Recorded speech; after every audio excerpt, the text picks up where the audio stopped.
Well, it really is chaos in Caracas. There are new reports coming out of Venezuela where you have residents just literally crying out for food.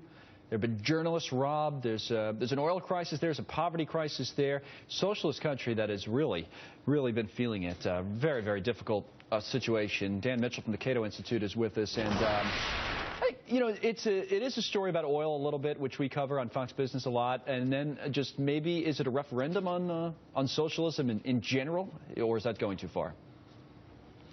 I think it is a referendum on socialism, or to be more accurate, statism, because socialism technically is government ownership of the means of production, and not even France is socialist by that definition. But here's the way to think about it, because there's a very important lesson here. If you have a little bit of statism, like, say, the United States, then you get things like the disappointing jobs report this morning.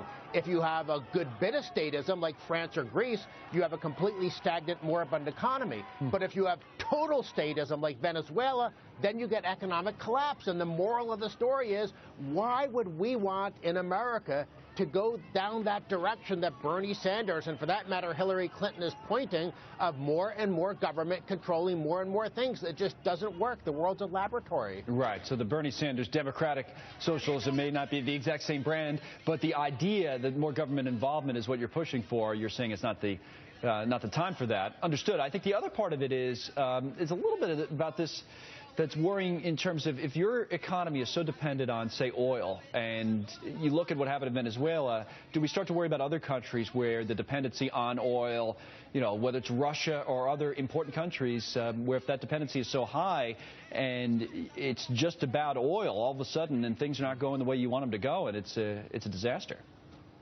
Yeah, there's something in the economic development literature called a resource curse, which is that if you rely on some major natural resource, the politicians don't feel they have to make the rest of their economy function well. Right. And then when you get in that situation like Venezuela, you collapse. Now, this should worry us, not only because we don't want the Venezuelan people to suffer, but what happens if Russia collapses? It has nuclear weapons. What happens if Saudi Arabia breaks down and radical Islamists get control of that country? But here, let's step back for a second. Yeah. Norway is very dependent on oil.